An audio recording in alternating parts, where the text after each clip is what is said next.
Y cuando tú mencionas que fue Dios, que Dios ya estaba obrando ahí, yo me recuerdo que llegó el momento, llegó una etapa de esa crisis en que yo tuve que ir a buscar en la basura.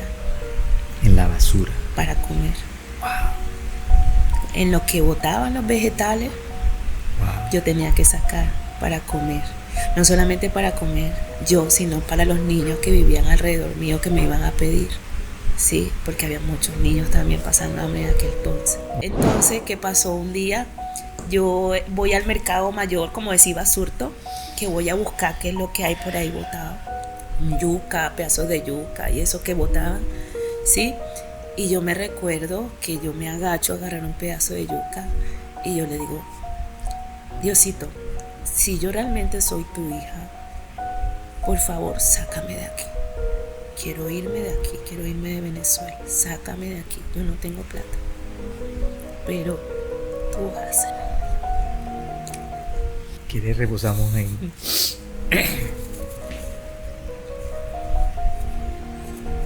Triste, muy triste. Me acuerdo que yo veía mucho, en Venezuela daban todas las mañanas programas para hacer manualidades, hacer cosas y yo siempre, quiero comprar esa revista, quiero hacer flores, siempre tuve como que quería hacer algo con mis manos. Okay. ¿Sí? Entonces, como que ese lado siempre lo tuvo latente, el querer trabajar con mis manos. ¿Sí? Yo hice, se puede decir un ritual. Sí, yo hice como una especie de ritual cuando yo vi lo que había pasado aquí en Cartagena. Yo me fui a la orilla de la playa, yo me arrodillé y pedí perdón por todo el dolor ocasionado en esta tierra. Te enganchaste tu aro con todas tus cositas y comenzaste a guerrear en el centro. Sí, a caminar. Y ahí arranca la historia de Ros. Sí, sí. Coronando Ando. Ese es el eslogan tuyo. Coronando Ando, sí. Bienvenidos a un nuevo episodio de En la Sala con Pedrito. Siempre me detengo antes de comenzar el programa para dar mi agradecimiento a todas esas personas que nos siguen en nuestras redes sociales, nos ponen el like y se suscriben al canal. Muchas gracias a todos ustedes con esas palabras que me mandan, me envían, esos mensajes positivos, me dan más ganas de seguir adelante en este proyecto que es nuevo, estamos comenzando, pero que sé que con la ayuda de ustedes y nuestros panelistas vamos a seguir adelante. Muchas gracias. Hoy estoy muy contento, muy feliz, porque tengo un personaje especial de la ciudad de Cartagena. Tenemos una invitada súper especial a nuestro programa. Una invitada pujante, una mujer camelladora, una mujer con un empoderamiento especial, una mujer que trabaja todos los días para subsistir en esta ciudad de Cartagena y para darle sustento a su familia. Tenemos como invitada especial a Rosemary Medrano Romero, más conocida como Ros. Bienvenida, Rosemary, a tu programa En la Sala con Pedrito. Muchas gracias, Pedro, muchas gracias, de verdad, un placer poder acompañarte en tu programa que no conocía, pero que de alguna manera también sirve para hacernos conocer mutuamente, ¿verdad? Para que todos nos apoyemos y podamos crecer juntos también, ¿no? Rosemary, mucha gente te conoce en la ciudad de Cartagena. Eres una persona de redes sociales que has abierto fronteras con tu emprendimiento. Muchas gracias por estar aquí y también para decirte que este es un programa relajado, sencillo, ameno, relájate, estás en tu casa, no es nada que apriete gargantas ni mucho menos. Y bueno, estás en tu casa. Para comenzar nuestro programa, Rosemary, o Ros, como te dicen en la ciudad de Cartagena, a mí me gustaría saber, vamos a hablar de ti. Todo el mundo te conoce como esa persona de la Plaza Santo Domingo, esa persona pujante y trabajadora, pero no conocen la parte de atrás de Ros. Cuéntame, Ros, de esos apellidos hermosos tuyos, ¿de dónde viene? Primero cuéntame de ti. ¿Quién es Rosemary Medrano Romero? Rosemary es ahorita una mujer que en su niñez nació en Cartagena, ¿sí? Y vivió parte de su infancia en esta hermosa ciudad, pero que por las situaciones del país en aquel entonces mis padres tuvieron que emigrar a Venezuela y me llevaron muy pequeña, ¿sí?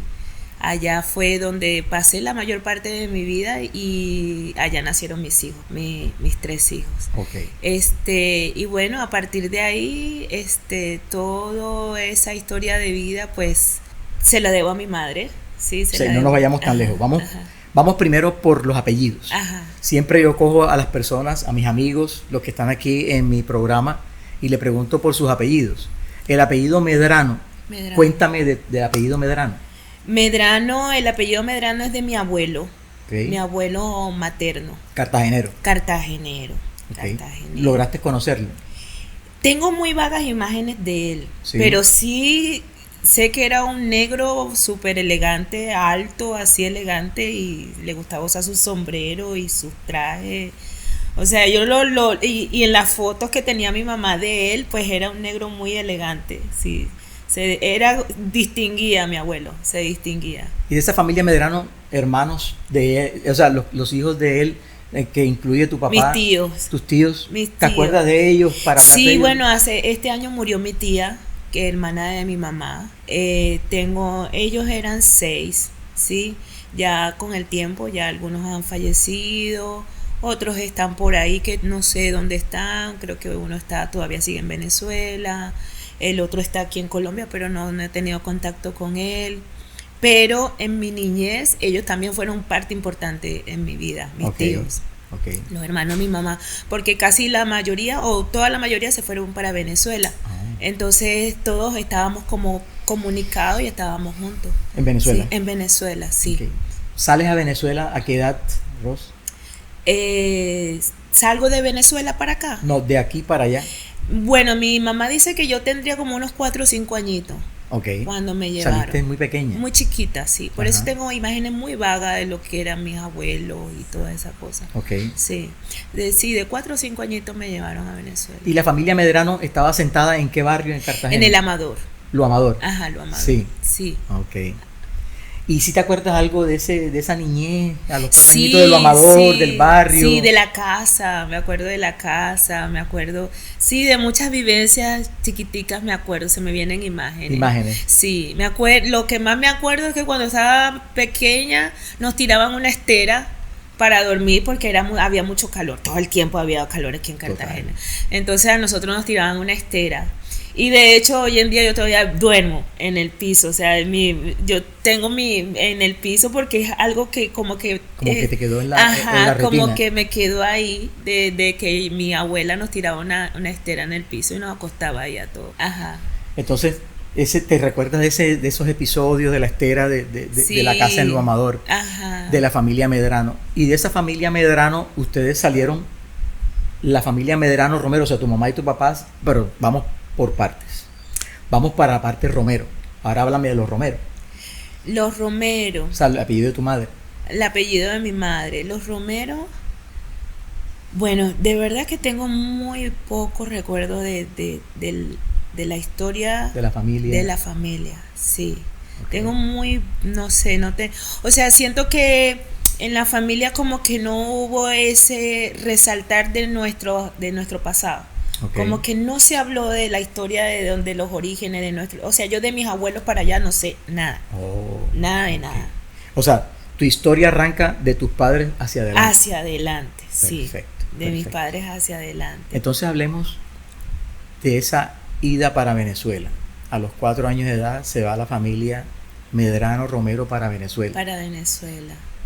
¿Qué pasó allá? ¿Dónde se asentaron? ¿Con quién te fuiste? Me imagino que tú tienes unos hermanos. Hermanos nacieron en Venezuela. Nacieron todos en Venezuela. La única Venezuela. que nací aquí fui yo. Okay. Mis hermanos nacieron en Venezuela. Y bueno, también tengo muy pocos recuerdos, pero sí sé que mi papá tenía ya familiares allá en Venezuela. Y él llegó a donde esos familiares, que le brindaron cobijo mientras ellos buscaban dónde vivir. Sí, mientras ellos, me recuerdo que era un grupo bastante grande de colombianos, sí, que llegaron en ese entonces allá a Venezuela. Y resulta que en ese entonces todavía no estaban tan asentados los barrios. Bueno, yo creo que los fundadores de los barrios fueron los colombianos allá en Venezuela.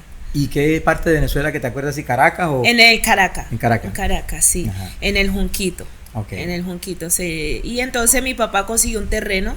Varios colombianos consiguieron terrenos allá en ese barrio, así. En el Junquito. A invasiones, sí. Okay. O sea, ellos se metieron a invadir terreno. Ajá, ajá. Prácticamente sí, metieron a invadir terreno. Y cada uno hizo un ranchito. Mi papá le hizo un ranchito a mi mamá y ahí fue donde nos metimos ahí, en ese barrio. Es de arroz, qué vaina tan bacana. Sí. Te voy a decir bacano porque cuando tú me hablas de ranchitos y de invasiones, yo tuve un aserradero o un aserrío donde se cortan maderas. Y allá llegaba mucha gente pobre. Y yo siempre cuando los fines de semana, cuando terminaba mis labores de aserradero, me quedaban unas montañas de, eso se llama costaneras, que eran las tablitas un poco delgadas que ya no servían para la venta, sino que servían para precisamente esa gente pobre que llegaba a comprar eso le dicen ripio. Y vamos a ver que ese ripio lo utiliza mucha gente en la ciudad para hacer las invasiones. Hacen sus casas con sus ripios. Y ayudé a mucha gente, ¿sabes? Ayudé a mucha gente a que hicieran sus casas y sus invasiones aquí en la ciudad.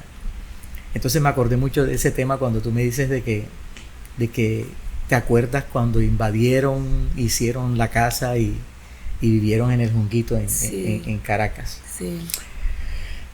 Y de esa época, ¿qué te acuerdas de la niñez que se vivía en el barrio? No, yo creo que yo entre lo que cabe tuve una niñez normal. Contenta, sí, alegre. Sí, porque vuelvo y te repito, yo me crié con mis primos, que eran los hijos de mis tíos, ¿sí?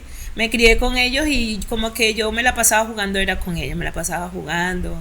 Y jugábamos y como eso era montaña, como eran montañas, porque la mayoría de los barrios en Venezuela están en montañas. Y bueno, nosotros nos tirábamos por esas montañas, cuando llovía nos tirábamos por esas montañas para abajo a llenarnos de barro.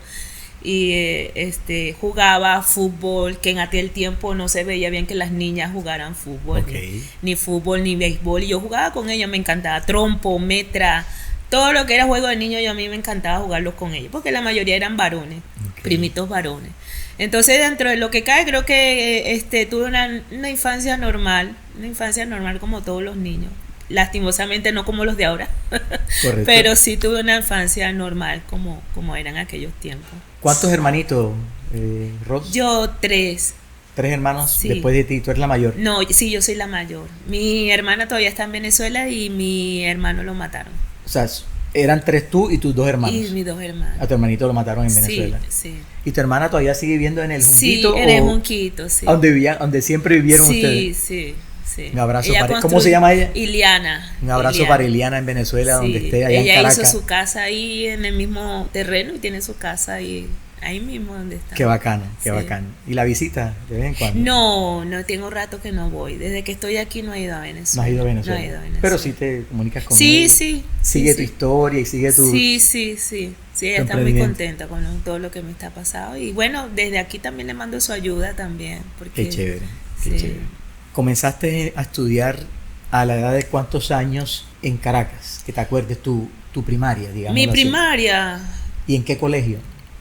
Colegio, la mayoría de colegios de ahí del barrio, cerca de ahí del barrio. ¿Te acuerdas? Sí. ¿Tenían nombre o eran colegios? José Antonio Páez, Ajá. El kinder, no recuerdo el nombre del kinder, que ahí estudiaron mis hijos también ese kinder, y así es muy viejo esos colegios. Ajá. Creo que tienen más de 60 años todos esos colegios. José Antonio Páez. Sí, José Antonio Páez, porque normalmente los colegios ya tienen los nombres de los próceres, ¿no? Entonces el José Antonio Páez y bachillerato el Augusto Pisuñer, en el Junquito también, sí. Antonio Pisuñer. Sí, a Pisuñer, o sea, Antonio Pisuñer, sí. Y de pronto no te acuerdas mucho de la primaria, algunas amiguitas que te acuerdes así, o de profesoras que te acuerdes en la primaria que te hicieron. Mira, yo me recuerdo, sí, de una profesora que nunca se me olvida que me pegaba. Sí. Me pegaba por la cabeza con una varita, sí. ¿Cómo va a ser? Me pegaba. Pero no es un recuerdo, pero no es un recuerdo alegre, sino es un recuerdo triste. Me dejó marcada, sí, me dejó marcada porque hasta ahora me acuerdo. Y yo siempre me preguntaba que por qué me pegaba, porque ella era la única que le pegaba. Y ella me pegaba así por la cabeza. No te puedo creer. Sí, sí. Wow. Sí. Cosas que le quedan Y a uno algo así como que también me quedaba era que yo siempre como que llegaba como hecha pipí, llegaba hecha pipí a mi casa. O sea, no sé, como que, no sé por qué, pero no sé si era que yo aguantaba o no me dejaban ir al baño, no sé, pero casi siempre llegaba hecha pipí a la casa. Algo psicológico que te, sí, en el colegio que te algo, marcó. Algo, sí, algo. Qué sí, vaina. Sí. Qué vaina. Ros, ¿qué recuerdos esos de la niñez en la primaria? Y del bachillerato, ¿qué te acuerdas? ¿Qué me acuerdo del bachillerato? Bueno, la verdad es que no fui muy dada a los estudios de secundaria. De hecho, no terminé. Y también hubo un problema de papeles también. Ajá. Había un problema de papeles con respecto a lo que te había mencionado antes, que mis padres no me habían presentado acá. Entonces tenían a mi mamá que hacer una serie de trámites. En aquel entonces también, igual que ha pasado en los países con los venezolanos, allá en Venezuela con los colombianos también pasaba lo mismo. Entonces los perseguían mucho, los detenían, los deportaban. Entonces yo vivía así como con miedo, me metían miedo porque yo no tenía papeles, no tenía cédula, porque mi papá no me había presentado acá. O sea, aquí no te registraron en Colombia. Aquí no me registraron, yo me registré cuando yo vine para acá. Wow, o sea, y tampoco te pudiste registrar allá por el tema de la persecución. Ajá, sí. O sea, tú viviste sin registro durante muchos años. Sí. Wow. Sí. Ajá. Entonces, yo vivía así como con miedo porque hacían alcabalas, allá en el Junquito hacían alcabalas para parar a los indocumentados y dejarlos detenidos. Entonces eso a mí me generaba mucho miedo de que me fueran a meter presa, qué sé yo, porque yo escuchaba muchos cuentos. Entonces como que no quería ir al colegio, entonces yo le decía, entonces me puse como que, y también está el tema de que estaba como recién la separación de mi mamá con mi papá, y eso como que también me afectó mucho y no quería ir al colegio, no quería seguir estudiando, ese tipo de cosas que pasan los niños cuando suceden esos eventos en la familia. Entonces dejé de estudiar. O sea, mientras estabas en el receso mientras estabas cursando tu primaria, sucedió el episodio de y el bachillerato, sucedió el episodio que se separaron tus padres. Sí. Entonces tú no quisiste seguir estudiando. No quise seguir estudiando. Quedaste como medio aburrida con ese tema. Sí. Se separa tu papá, se va de la casa y ustedes quedan con su madre viviendo en el Junquito. Sí. Tú y tus hermanos. Ok, listo. Ven, o sea que no llegaste a cumplir sino como 2 cursos de bachillerato. ¿Cuántos? Sí, 2. O sea, yo cursé el primero y me quedaron muchas materias, así que tenía que volver a repetir. Entonces yo dije que no. Okay. Le dije a mi mamá, no quiero seguir estudiando, ya ponme a hacer otra cosa, quiero trabajar o qué sé yo. Y mi mamá, como el tema de los papeles también, que era como que, o sea, sí, no te dejaban tampoco. ¿Cómo te voy a obligar a estudiar si todavía no he solucionado problemas de tus papeles? O sea, para volverme a reescribir tenía que llevar ella los papeles, sí, de todas esas cosas, ¿no? Pero ya después sí, ya ella empezó a tener contactos con personas, con colombianos que habían logrado hacer los papeles y todas esas cosas, y fue así como que ella pudo hacerlo, sí, pudo legalizarme, sí. Okay. Ya después te daban una cédula amarilla, okay. Te daban una cédula amarilla de transeúnte.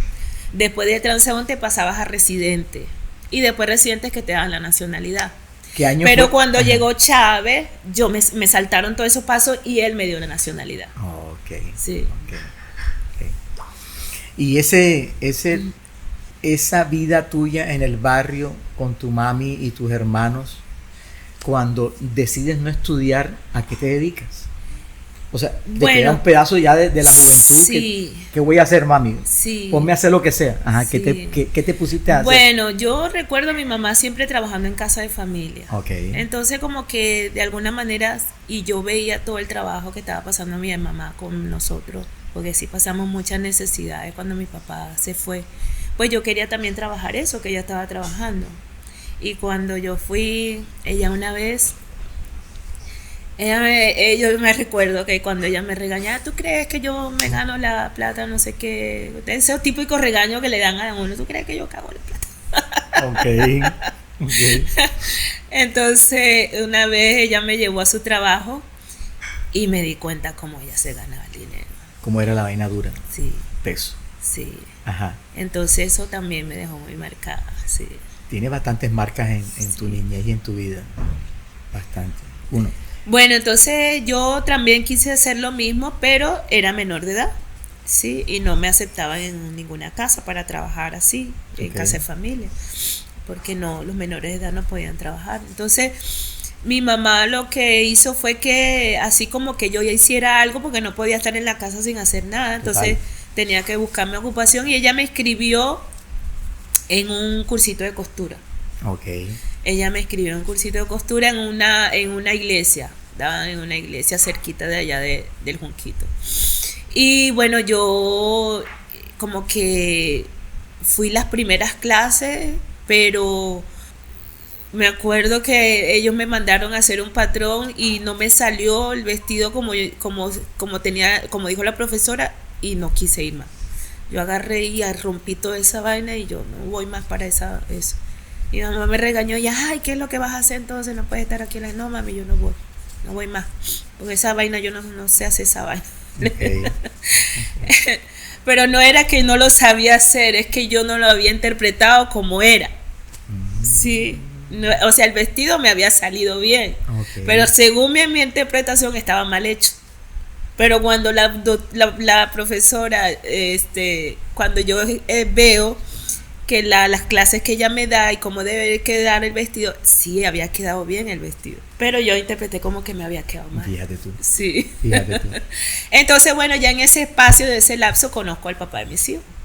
Yo me fui con él a los 16 años. 16 añitos. 16 Ajá. años, sí. Y a los 17 nació mi primer hijo. Wow. Sí, Venezuela. en Venezuela, sí.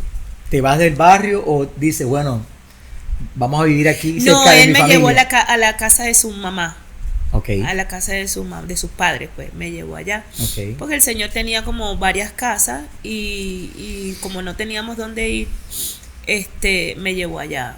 No, primeramente empezamos ahí en la casa, en el ranchito de mi mamá, pero después decidimos irnos para allá, para la casa de él. Para la casa de él. Sí. Una pregunta de pronto, si quieres responder. ¿Tu mamá era muy dura contigo, con sus hijos? Sí. Muy estricta. Sí, sí. O sea, No, más que todo conmigo. Yo siento que fue más que todo conmigo.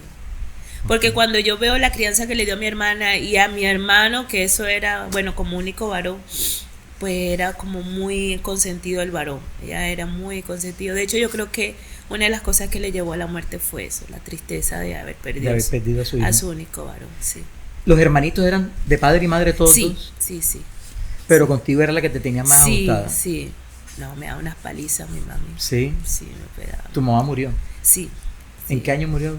Hace 7 años. 7 años. Sí. ¿Lograste? Antes antes de yo venirme, no, perdón, hace 7 años no, si yo tengo 10 acá, hace 12 años. 12 años. 12 años.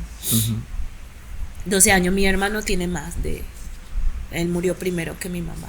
Y mi papá murió primero que mi hermano también. O sea, que murieron ambos y tu madre estaba viva cuando murieron Sí, ambos. sí. Qué trágico, qué trágica historia, Ros. Sí. Y te dejó muy marcado ese tema de la muerte de tu viejo, de tu papá, de tu hermano. Ya venías con otros temas también fuertes Sí. en tu vida. Eso me imagino que te dio también durísimo. Sí, mucho. Me imagino que cuando tú tienes 16 años y conoces a esa persona que ¿es tu pareja todavía o fue tu pareja? No. Y- Nosotros nos separamos cuando mi hijo tenía 10 años. Mi hijo mayor tenía 10 años. Mi hijo ahorita tiene 34 años. Oh, Sí, entonces ya hace 24 años ok, que nos separamos. ok. Entonces, me imagino que a los 16 años tú decides, se te presenta esta pareja y tú dices, mejor me voy, quiero cambiar de vida, Sí. de pronto con esta persona Sí. voy a darle un giro a todo esto que me ha pasado en mi vida. ¿Sí fue así, cierto? Tampoco fue. Peor. No. Peor. No, Rosa. Ajá, ¿qué te pasó ahí? No. Terrible. Bueno, cuando yo decidí separarme de él, fue porque ya estaba la agresión física. Okay. Empezó la agresión física, la falta de respeto. Y siempre me acordaba a mi mamá que me decía que cuando una mujer se deja pegar una vez, ya se tiene que dejar pegar siempre.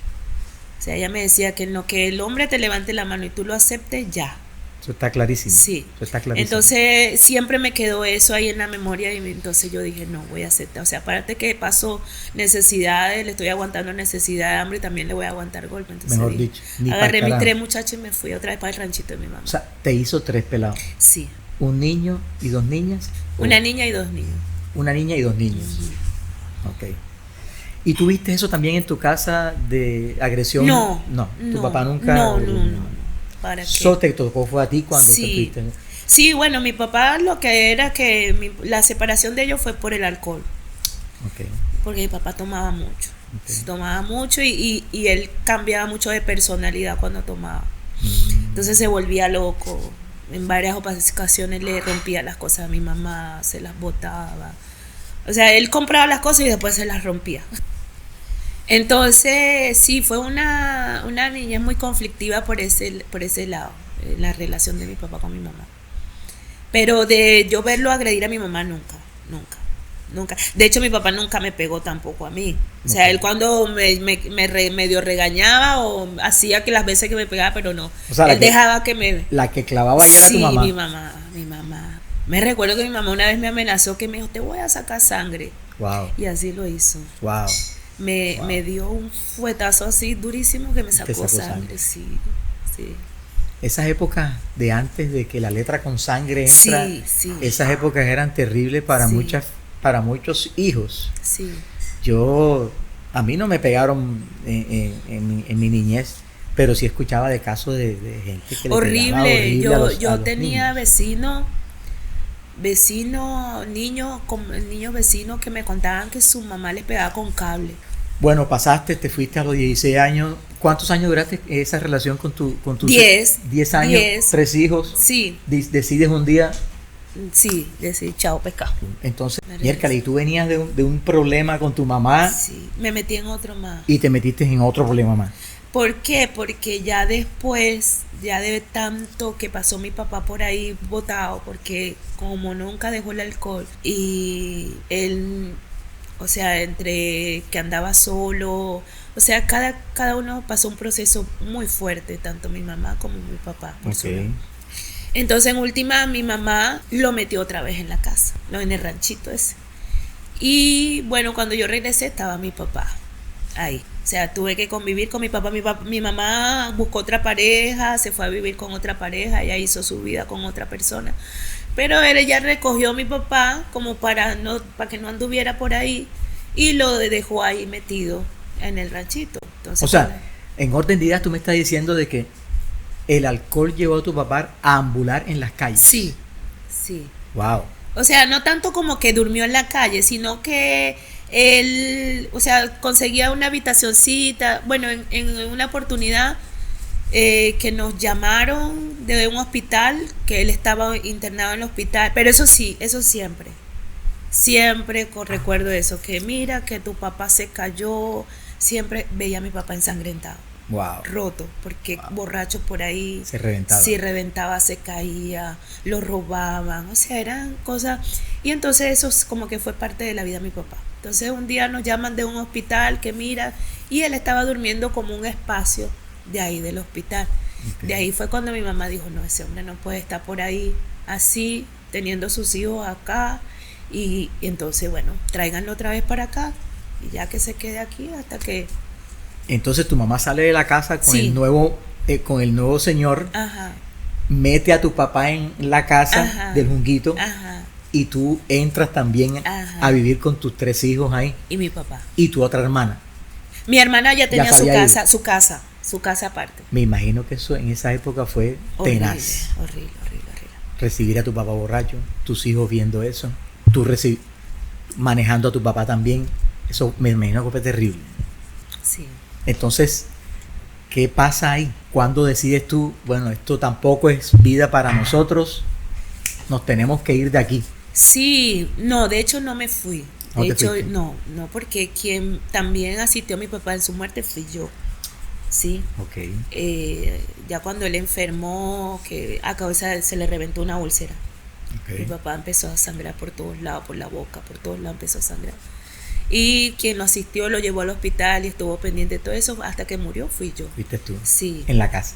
en la casa. Ya tu mamá no tenía nada que ver con No, no ustedes. tenía nada que ver. Ni los ayudaba tampoco. No, O sea, Mía. la que mantenía ese hogar en ese momento eras tú. era yo, sí, sí. Sí, porque mis hermanos de alguna manera se desentendieron de él también. Mi hermana, y mi hermano ya tampoco quería saber nada.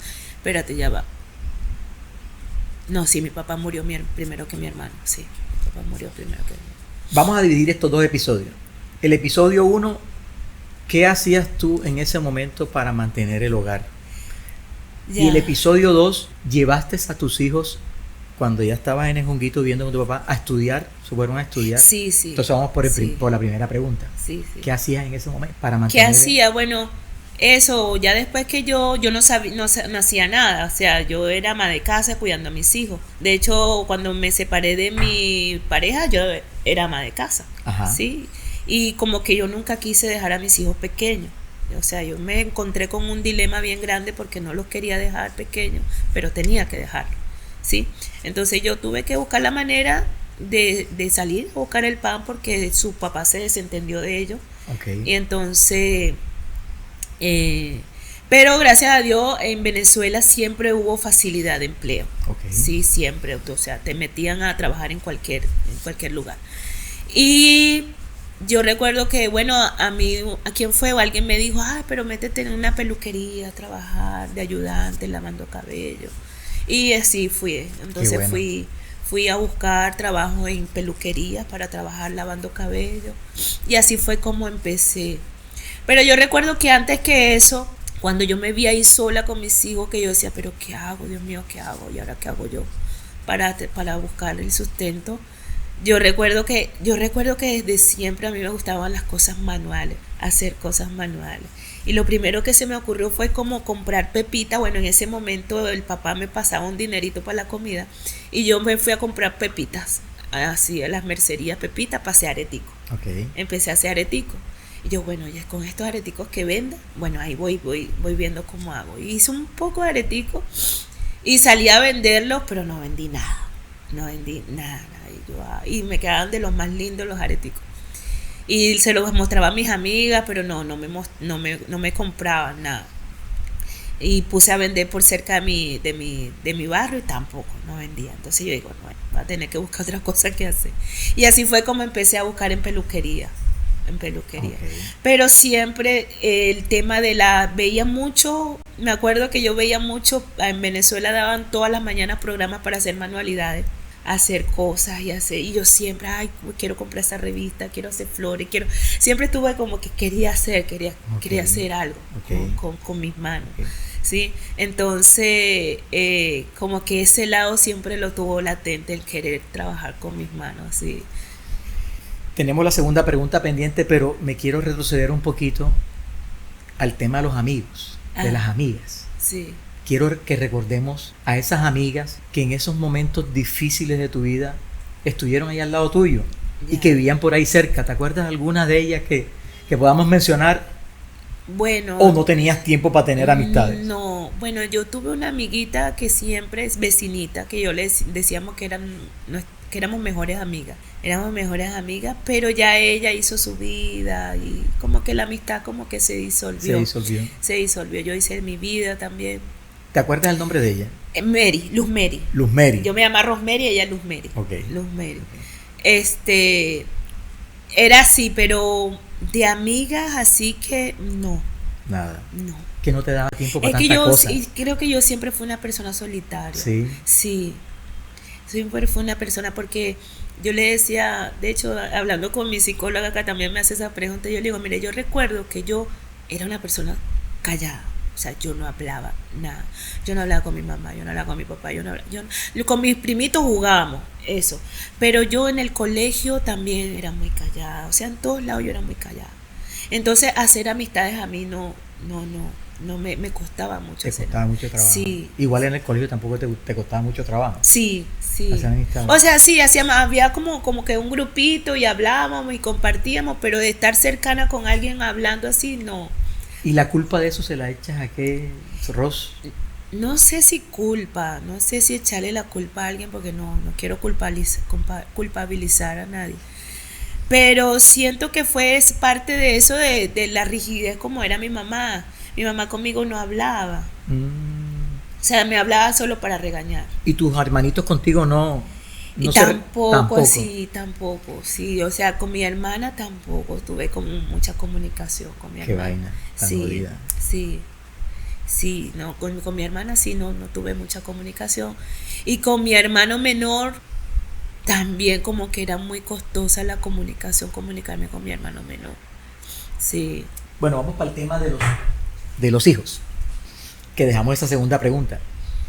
Mientras que tú trabajabas en tu salón, le dabas educación a tus hijos. ¿Estudiaron tus hijos? Mis hijos, bueno, ya cuando sí se estudiaron, pero también fueron momentos Duros. duros. No tenías para tanta No cosa. tenía, sí. El tema económico fue muy detonante para eso, para que mis hijos se desarrollaran académicamente. Ok. Sí. Entonces, ¿qué hacían los pelados? Mientras que tú trabajabas. No, ellos estudiaron, sí, Estudiaron. ellos llegaron hasta bachillerato, sí. Ok.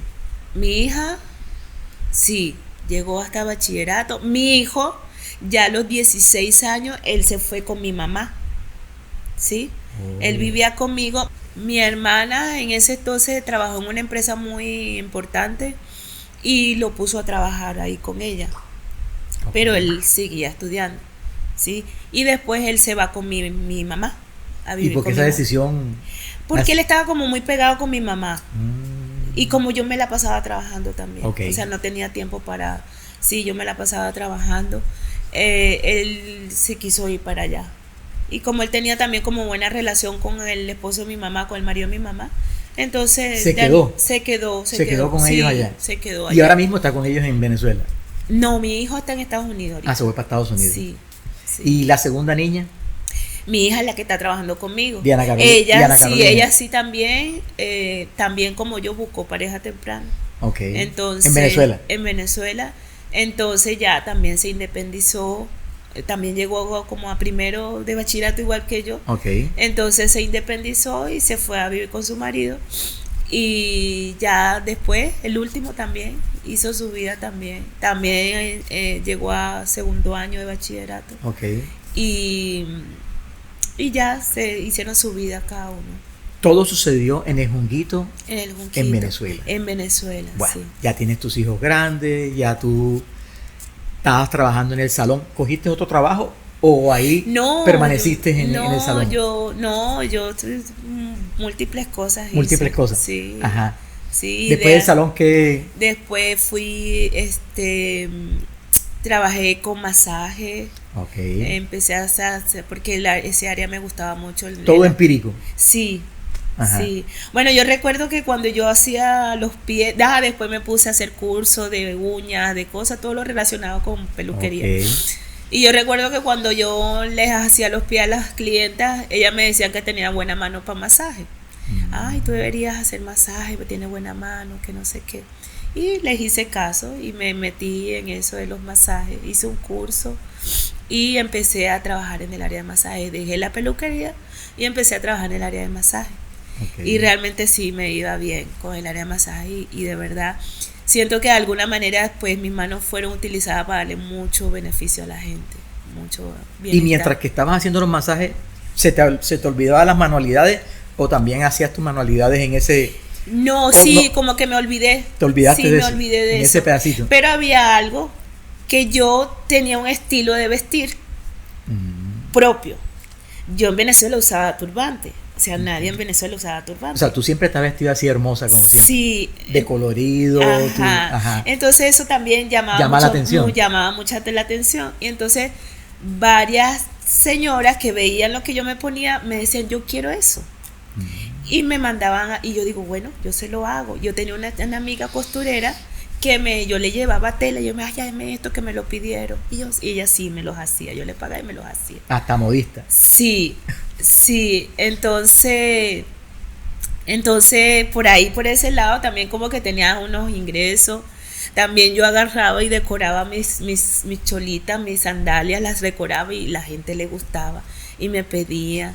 Entonces, como que también de un lado eso y del otro lado los masajes, como que una cosa complementaba a Sí, la como otra. uno llega a visitar, de pronto Ajá. te decían, hey, ven acá, me gustan esas, y yo Ajá. las hago. Y entonces ahí Ajá. comenzaste tu comercio, digámoslo así, tu Sí, negocio. sí, sí. ¿Y cuándo comienza ese arroz? Bueno, listo. Tu último trabajo en Venezuela. Mi último trabajo en Venezuela estaba haciendo accesorios para el cabello. Ajá. Empecé a hacer, mira, lo que pasa es que en ese espacio Ajá. me tocó la oportunidad de ir a Argentina. Fui a Argentina. ¿Y quién te invitó a Argentina o cómo fuiste Mira, a Argentina? bueno, ya después como que como que se me abrió ese de integrarme, sí, Ujú. porque te acuerdas que yo te digo que yo siempre sentí como que era una persona muy solitaria. Entonces, como yo daba masaje en la playa, yo me fui para la playa, yo era la única que daba masaje en la playa. Ok. Sí, entonces yo me lancé a la playa porque ya no quería trabajar más encerrada, porque a mí lo Ok. mío es la calle. Ok. Entonces ya me fastidiaba estar encerrada ahí dando masaje. Entonces yo me voy a lanzar a la playa y me fui a la playa. Ya el trabajar con gente así abiertamente me hizo como que abrirme, ¿sí? Ese ángel que tenía silencioso ahí Ajá. explotó. Ajá, empezó a como abrirme, a socializar, mi cosa. Y ahí empiezo a socializarme con hippies artesanos, hippies argentinos. Y a mí me hablaban mucho de Argentina. Y yo, ay, yo me gustaría conocer Argentina. Pero yo, mi mamá, ¿dónde voy a tener yo plata para ir para Argentina? En ese momento costaba 2 millones de pesos el pasaje para ir a Argentina. Ok. Y yo, ¿de dónde voy a sacar yo plata? Y como que yo tenía eso, pero a la vez decía, no, hombre, olvídate de Ese eso. era un sueño que tenía. Sí, y yo quiero conocer Argentina, y quiero conocer Argentina, y quiero conocer. Me volvió una obsesión. Quiero conocer Argentina, conocer Argentina. Bueno, y empecé a socializar con grupos de ecológicos, en varios grupos. Estuve metida en varios grupos. Hasta que se me dio ir a Argentina. Qué bueno. Me regalaron el pasaje para ir a Argentina. Qué bueno. Me regalaron el pasaje y me regalaron $500 Wow. para estar allá. Argentina, conocí Uruguay, conocí varias partes de Argentina, conocí Uruguay. O sea, yo digo que esa fue la época en que yo descubrí quién era yo, sí, porque me permitió expandirme de una manera y de aprender otras cosas, y todo lo que yo aprendí de Argentina lo traje a Venezuela, ¿sí? Okay. Entonces yo empecé en Venezuela, ya no dejé con los masajes, sino que empecé a hacer como unos, aquí le dicen balaca, ya le decimos cintillos tejidos en macramé. Yo los empecé a hacer. Ahí en Facebook tengo Macramé, la foto. Macramé tejidos. ¿Y tú misma? Yo los tejía. Wow. Yo los tejía y puse a mi hija a ayudarme con eso. Enseñé a mi hija y ella a Diana, la que estaba ahí contigo. Ajá. Y ella empezó también a coser, a tejer, y las dos nos lanzamos para la playa a vender. Qué bueno. Sí, En Venezuela. En Venezuela. Sí. Esas playas eran las playas de No, yo visité varias playas de Venezuela, pero más que todo en La Guaira. La Guaira. La Guaira, sí. La Guaira es muelle, ¿no? También. Sí. Muelle sí, principal sí, en Venezuela. Sí, sí. Sí, pero y se vendían. Entonces de ahí comenzó ese sueño de ese trabajo que hoy estás haciendo. Sí, sí. Todo empezó allá. Y ahí cogiste cancha con la gente, Ajá. Las relaciones, Ajá, te abriste, sí. Tu corazón se abrió, sí, sí. Y ya no era la callada aquella niña, sí. sino era la sí, habladora Ros. Sí, sí, sí. No, para mí yo soy un antes y un después de ir a Argentina. Un antes y un después. Sí, ahí estuvo verdad. Dios metiendo la mano en ese tema. Sí. Que vio que tenía un ángel que le faltaba algo y te lo fue mandando poco a poco. Y de ahí, bueno, empecé a hacer bolso. Yo le digo en a la macramé. gente, tejidos en macramé. Una chica con una boutique me compraba y me ponía en consignación, y cuando los vendía me daba el dinero, y eso apenas llegaba los vendía. Los llegaba y vendía. Wow. Sí, eran muy bellos, muy bellos. Wow. Yo no he podido hacerlos aquí por el tiempo, pero eran muy lindos. O sea, Que no son los bolsos estos que uno ve en la calle No, de los no, indígenas no, de La Guajira, no, ¿no? no, no, no, nada que ver, nada que ver. Y bueno, cuando yo me recuerdo cuando empezó la crisis en Venezuela, que fue algo muy, muy, muy fuerte, muy fuerte. O sea, la crisis cuando llegó aquel presidente. Sí, cuando llegó Maduro, Ok. que fue creo que hace 10 años, el mismo O sea, tiempo que yo tengo acá. Con Chávez te fue bien porque conseguiste tu... Claro, tu- no, con Chávez le fue muy bien a muchos colombianos. Ok. Chávez le regaló casa a muchos colombianos allá en Venezuela, muchos, muchos, muchos. Esos barrios se comenzaron a... Sí, a poner fuerte. Y les dio papel a todos los colombianos también. Por eso es que Chávez, cuando se vuelve a reelegir, gana, porque los colombianos votaron por él, a los que le dio cédula. Ok. Entonces, sí, hay muchas cosas buenas y malas de Chávez, sí, pero... Entonces yo empecé o cuando el tema de la crisis en Venezuela, yo le había consignado a ella unos bolsos, no los había vendido, porque estaba ya la cosa, crisis. estaba empezando. Ya la gente no visitaba las playas, ya la gente no iba a vacacionar, ya Sí, estaba la gente sí, un poco económicamente sí. baja. Mi hijo ya se había venido, mi hijo se vino primero que yo para Colombia, Ok. él se vino para acá y yo estaba allá. Y cuando tú mencionas que fue Dios, que Dios ya estaba obrando ahí, yo me recuerdo que llegó el momento, llegó una etapa de esa crisis en que yo tuve que ir a buscar en la basura En la basura. para comer. Wow. En lo que botaban los vegetales, Wow. yo tenía que sacar para comer. No solamente para comer yo, sino para los niños que vivían alrededor mío que me iban a pedir. Sí, porque había muchos niños también pasando hambre en aquel entonces. Wow. Así llegó tan fuerte esa crisis en Venezuela. Fuerte. La gente no se imagina, Wow. no se imagina. No se imagina lo que es hacer colas de kilómetros para comprar un pan. Wow. Y cuando llegabas no había. Ya se habían acabado los panes.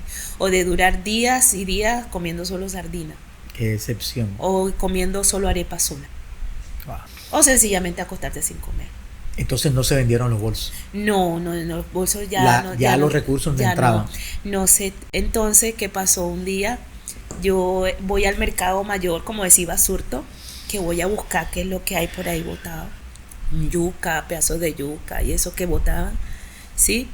Y yo me recuerdo que yo me agacho a agarrar un pedazo de yuca y yo le digo, Diosito, si yo realmente soy tu hija, por favor, sácame de aquí. Quiero irme de aquí, quiero irme de Venezuela. Sácame de aquí. Yo no tengo plata. Pero tú vas a hacer. ¿Quieres reposamos ahí?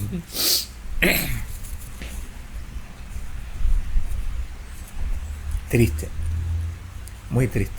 Entonces yo agarré y boté la yuca esa y me fui. Me fui para mi casa. ¿Vivías en ese momento en dónde? Allá en el ranchito. Ranchito. Todavía en Caracas. Ajá, en Caracas. O sea, ya no estabas en las playas.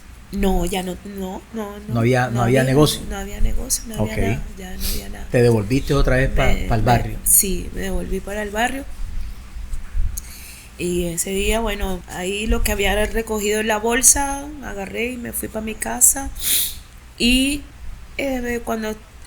cuando al día siguiente que me paro a ver qué era lo que iba a hacer para poder comer, me llama la muchacha la que había llevado el bolso. Uh-huh. Y me dice, te vendí un bolso. Y con ese dinero fue que vine a Cartagena. Con ese dinero fue que... ¿Y qué te llevó a decidirte, me tengo que ir para Colombia? Porque ya mi hijo había venido para acá. Te dijo, mami, vente para acá, para Sí, Colombia. mi ya hijo no hay nada que hacer en Venezuela. Sí, mi hijo también. Pero estabas con Diana. Estaba con mi hija. Ajá. Sí, no, y mi hija también. Vente con Diana para Cartagena. No, a mi hija todavía se queda allá. Ok.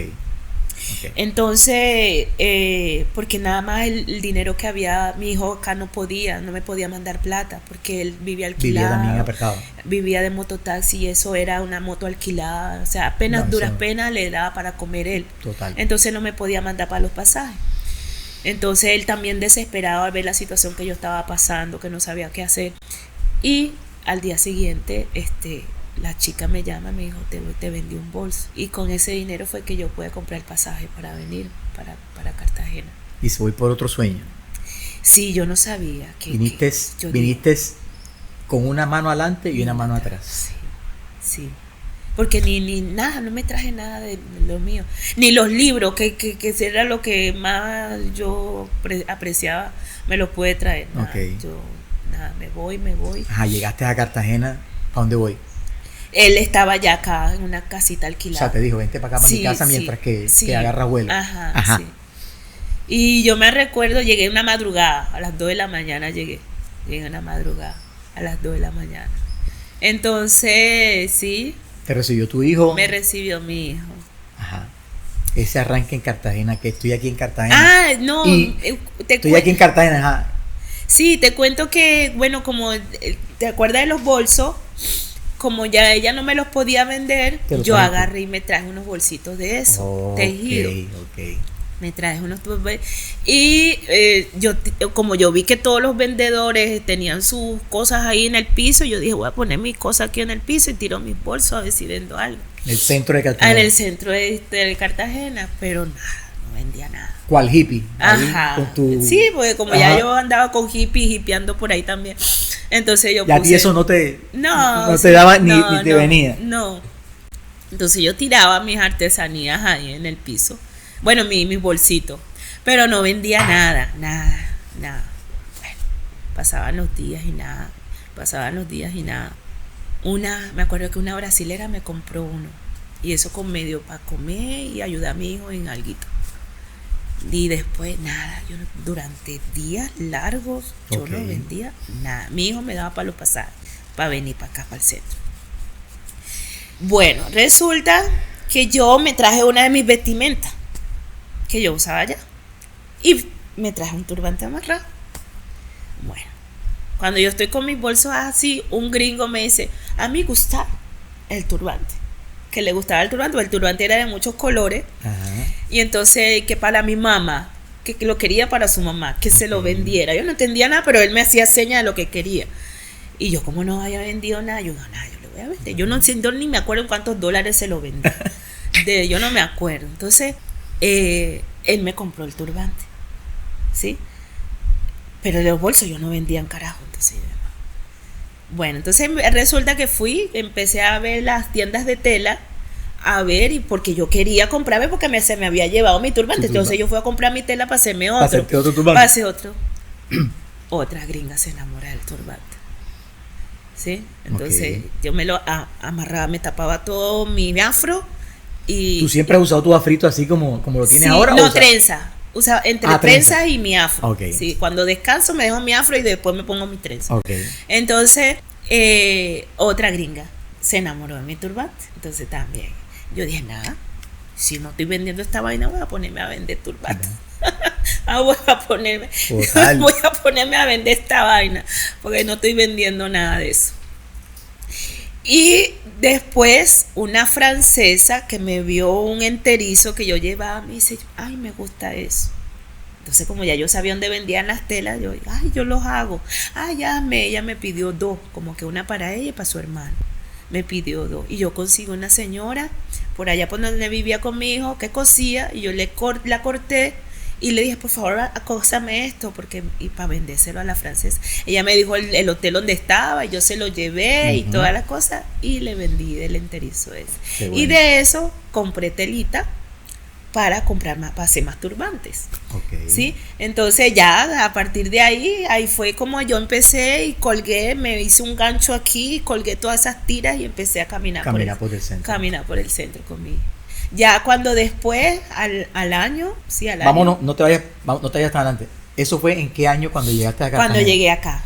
¿Qué año fue ese? Eso fue en el 2000, estamos en el 2025, como en el 2017. 17, como en el 2017. Ajá. Sí, creo que fue por ahí. ¿Dónde vivía tu hijo? ¿Dónde vivías tú en esa época? En la India. Por allá, botado. Lejos. Por allá. Después nos tocó mudarnos para el Pozón.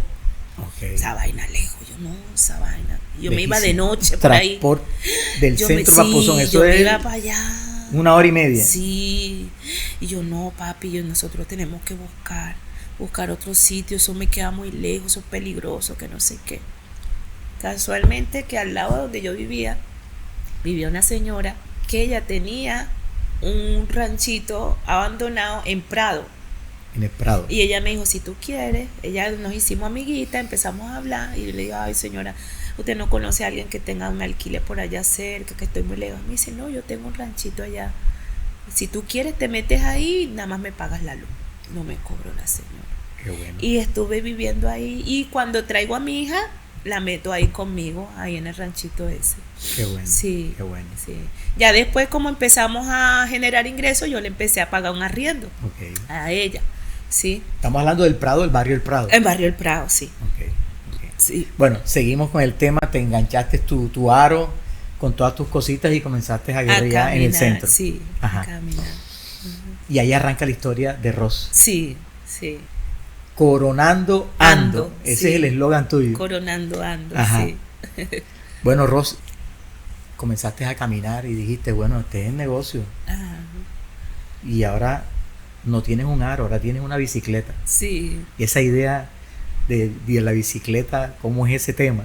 Bueno, ¿cómo arranca ese tema en la bicicleta? Bueno, para serte sincera, cuando yo llegué, lo que pasa es que cuando yo llegué, había como una chica que vendía flores en una bicicleta. Okay. Ella vendía flores. Y ya mi hija estaba conmigo, entonces, y ya eran muchas cosas las que yo estaba haciendo y no podía cargar con todo eso encima. Okay. Sí, porque no eran que si los turbantes, que si las balacas, que si era un poco de cosas que yo estaba haciendo. Entonces es imposible tener todo eso encima caminando por el centro. Entonces mi hija, ay mamá, ¿por qué no hacemos como la muchacha y hacemos una bicicleta? Por ahí está como cuando empecé con la bicicletica. Y bueno, tratamos de acomodar todo en la bicicleta. Y yo, bueno, vamos a hacer la bicicleta. Y empezamos con la bicicleta, ella por un lado, yo por el otro. Y empecé yo. ¿Tienes dos bicicletas? Sí, la de mi hija y la mía. Oh. Sí, yo le hice una a ella y la mía.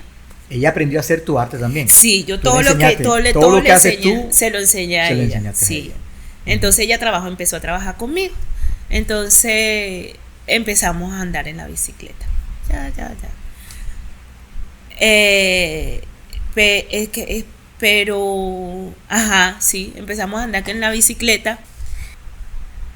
Y, a ver, el diseño de la bicicleta actual como ahora, bueno, sin contar que me echaban la policía, que me decomisaban, de todo. Todo ese rollo que le pasa a los vendedores. De todo, me pasó en ese centro. Entonces, en una, ya de tanta perseguidera de la policía que ya me tenían harta fastidiada, yo dije, entonces no me quieren ver en el centro, ya ustedes van a ver. Entonces agarré, ahora yo quiero hacer esa bicicleta que la vean, pero de lejos. Entonces empecé así como a idear cómo hago yo esa bicicleta.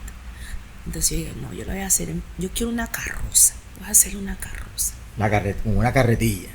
No, una carroza, o sea, quiero transformarla en una carroza. Ajá. De hecho, la bicicleta, el diseño original fue una carroza.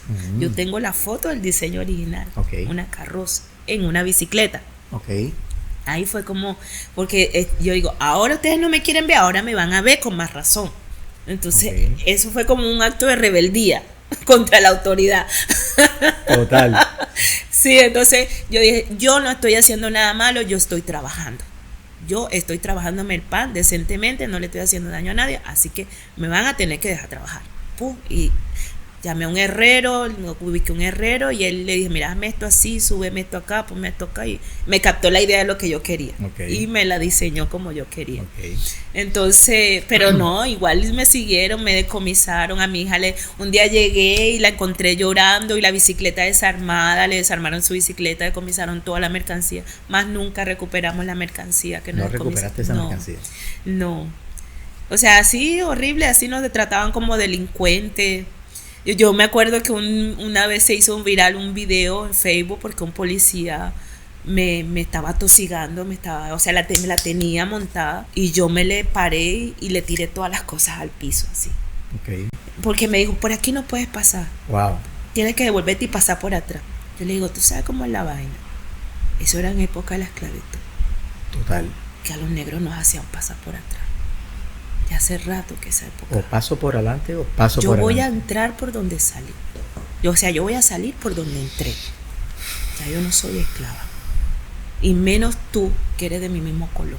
Total. ¿Sí? Entonces, yo de aquí me devuelvo por aquí por donde vine. No, que aquí no vas a pasar, que no sé qué, yo le digo, si te devuelves por aquí, te voy a decomisar la mercancía. Me dijo, tú me vas a decomisar la mercancía. Agarré y le tiré todo eso para el piso. Bueno, recógela de ahí porque yo no te la voy a recoger. Y ahí todo el mundo empezó a filmar.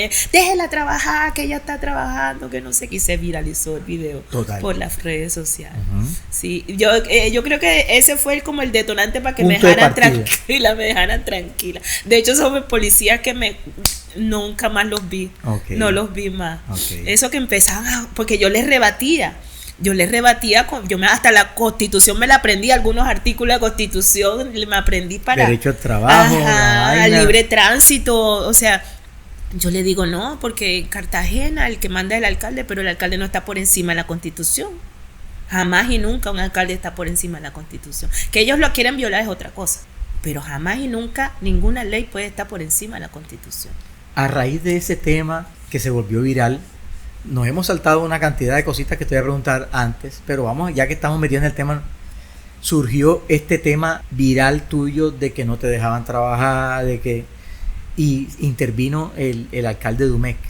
Esa Sí. es una historia hasta bonita. Creo que intervino primero Olímpica Estéreo. Sí. Te ayudaron ellos, Sí. comenzaron a ver ese video viral. Ajá. Y ellos comenzaron se tomaron esa cruzada por Ajá. ti. Ajá. Cuéntame ese pedacito ahí, ¿cómo fue ¿Cómo fue que? que te ayudó Olímpica con el alcalde para que te dieran Ah, no te dejaran ya. trabajar? Mira, lo que pasó fue, o sea, así como un detonante de toda esta red social, hubo un detonante en el centro histórico. Ok. ¿Sí? ¿Qué pasa? Que yo me ponía en una calle, en la calle principal que para ir a Santo Domingo, yo me ponía ahí, ya tenía años paradita ahí. Sí, pero ¿qué pasa? Que empezó a llegar esa cantidad de gente y ya la calle no daba abasto Ok. para la gente. Ok. Entonces eso empezó a despertar la envidia, la vaina con la gente, con los vendedores, me mandaban la policía, me echaban espacio público, no sé qué. Sí, porque yo me daba cuenta que eran ellos los que lo llamaban. Incluso Ok. hasta la misma palenquera, que nunca en el tiempo tuve un sí y un no con ninguna de ellas. Y que las quieres muchísimo. Y Porque ellas me también se llamaron rebuscan. la policía, me empezaron a gritar cosas, o sea, fueron momentos bien Fuerte. feos que yo pasé en el centro histórico. Ok. O sea, sentí que el centro histórico se volvió en mi contra. Ok. Sí, o sea, como que de repente, por un lado desperté el amor de la seguidora y por otro lado el odio de la gente Ok. que trabajaba todos estos años conmigo. Ok. Sí, entonces, y eso generó una crisis fuerte en mí, ¿sí? Entonces, el tema de la policía, en una semana, en menos de una semana, la policía fue a visitarme como 6 veces. Wow. Sí. Qué estrés. Sí, entonces yo atendiendo a la gente y los policías ahí molestando, bueno, fue una situación muy fuerte, que de verdad que fue muy fuerte esa situación. De raíz de eso me mudé para la Plaza Santo Domingo. En la Plaza Santo Domingo yo tengo apenas desde enero. ¿Qué Ok. pasó en la Plaza Enero 2025. Ajá. ¿Qué Ajá. pasó en la Plaza? Lo mismo. Empezó a la gente a llamarme espacio público, a llamar a la policía, el conflicto con los vendedores también, que, o sea, le está viniendo mucha gente a esta mujer, nosotros no estamos vendiendo. Entonces empezaron los roces con los vendedores, y aparte que son muy especiales, somos muy especiales. Total. Entonces, después, fue ahí cuando una amiga que yo le estoy contando, le conté, me dice, madre, pero yo soy amiga de no sé quién de la Olímpica, ve y plantea para ver si te pueden ayudar, porque tú estás generando turismo, tú estás trayendo turismo y eso a la ciudad le Total, conviene, total. que no sé qué. Entonces, Y un ella- turismo bonito porque Ajá. tiene su cosa histórica dentro de lo que estás haciendo. Claro. Entonces, yo dije, bueno, yo estaba como muy renuente porque a mí tampoco me gusta eso de estar pidiéndole favores a la gente. Entonces, Ok. yo estaba como, y ya como que la cosa ya se estaba saliendo de control. Y decido llamar a Laura. Mira, Laura, que estoy pasando por esto, a ver si me puede dar una entrevista. Y me fui yo tempranito a Olímpica y ella enseguida yo llegué, yo le dije, mira, Laura, está pasando esto y esto. Y yo, no, sí, pasa. Y ella amablemente me dijo, no, vamos a hablar con ella, que no sé qué. Y inmediatamente llamó el alcalde. Okay. El alcalde que me dijo que me quedara tranquila, que ya no iban a molestarme, y ciertamente ya no me molestaron más, ni el espacio público, ni la policía. Dumek es una persona bastante querendona. Él, cuando ve cosas que están pasando en la ciudad que puede colaborar y ayudar, él ayuda. Sí. Y gracias a Dios te dio la ayuda. Sí. De hecho, también se volvió viral ese tema que te fue a visitar a la Plaza Santo Domingo. Te dijo, no te preocupes. Es más, te dijo que lo visitaras, además. Ajá, sí. No, y después de que el alcalde me vino, que ya no podían hacer nada, ya no podían mandarme espacio público ni la policía, porque se hicieron como un complot ahí, todos ahí. Okay. ¿Sí? Me empezaron a quitar la luz.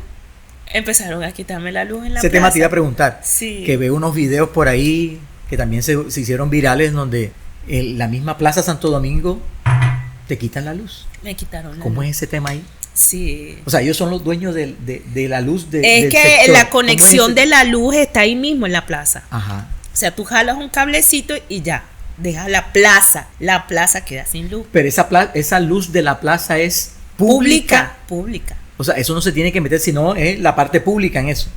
Y se está metiendo el privado en eso. Ok. Sí. En una de esas que me quitaron la luz, bueno, que justamente llegó la policía también a quitarme porque era mucha gente. Era mira, eso la gente cree que, ay, no, mira que, pero eso a mí me ocasionó un choque también. O sea, de ansiedad, de estrés, depresión, de además, tensión. Porque tú vives de eso. Sí, entonces llegó uno de los policías y me dice, quítese de aquí, negra, quítese de aquí.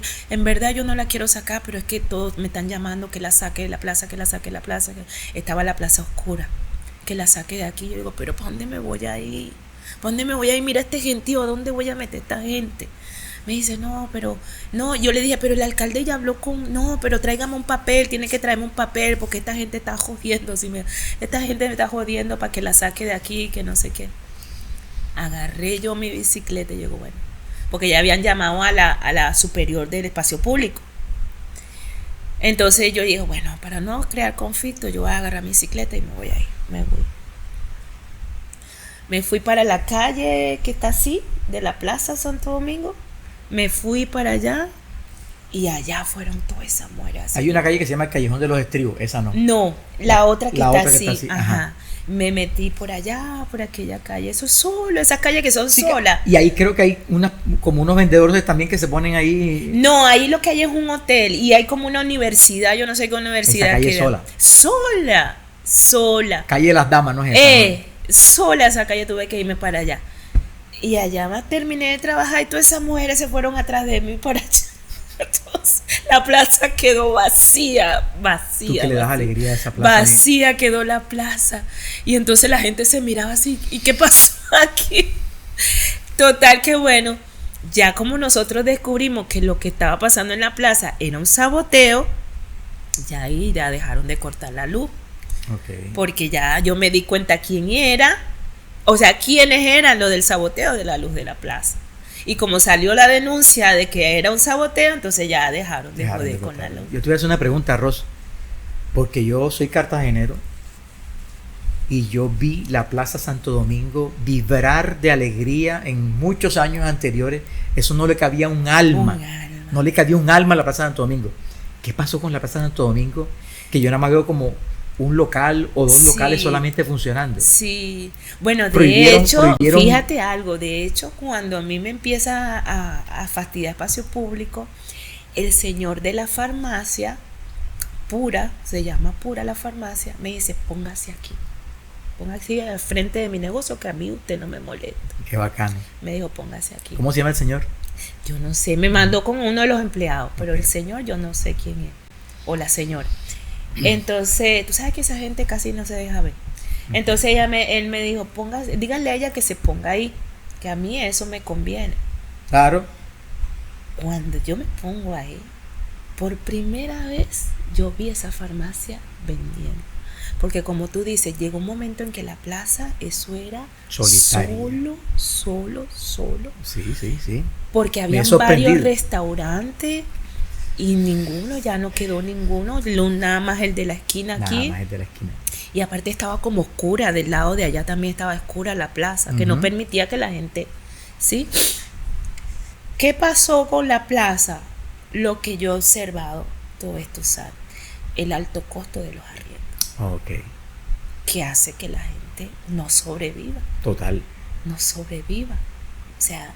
Sí, una persona que pague 20 millones en un arriendo tiene que camellar bastante y vender buen café. Y empezar. Tienes que gastarte como 4 meses. Yo le digo, pero la gente se pone a ver que yo estoy generando en una plaza pública y me tiran hate y me dicen muchas cosas con respecto.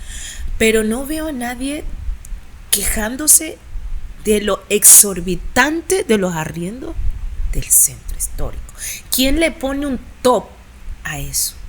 A mí me parece inhumano que la gente salga quebrada después de pagar eso, un arriendo. Okay. Porque tú sabes lo que son pagar 3 meses, 4 meses, 5 meses. Billetes. Sales de la ruina. Total. Sales en la ruina. Entonces yo he visto cerrar. Le echa la culpa a los altos costos de los arriendos. Ajá. La gente no puede sostener un negocio a punta de vender. Yo le digo, el centro histórico no es para emprendedores. El centro histórico no es para emprendedores. No hay emprendedores que aguante eso. La presión esa de ese arriendo. El chico que está en la esquina, que tiene una boutique que está nueva, él paga 18 millones. Wow. No te puse ahorita los 20 millones de pesos. Sin saber, pero ya más o menos tengo una idea. 18. ¿Tú sabes cuánto tienes que vender al día? Demasiado. Yo tuve restaurante. Y te digo que sostener una infraestructura con empleados, con luz, con agua, con gas, vale mucho dinero. Para tú poder sostener un restaurante nuevo, con un nuevo nombre, tienes que tener un capital grandísimo para perder. Para después comenzarte a emparejar. Por eso es que las franquicias son las que coronan, porque ya tienen su clientela. Y se pueden dar lujo de montar cualquier almacén, cualquier local en cualquier sitio. Sí. Que siempre va a llegar eso. Yo te digo, en estos 10 años yo he visto quebrar cualquier cantidad de negocios en el centro. O sea, cuando tú hablas 10 años, llevas 10 años en el centro vendiendo. En el año 2025 cumple 10 años. 10 años. Y en la Plaza Santo Domingo desde enero del 2025. Enero, sí. Veo muchos videos ahí y veo que estás muy viral en TikTok con 138,000 suscriptores. No. Más.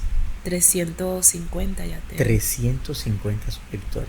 50,000. Y en la anterior cuenta tengo 300 y pico también. Entonces, ese salto de ahí, de llegar a la Plaza Santo Domingo y ser viral con 360.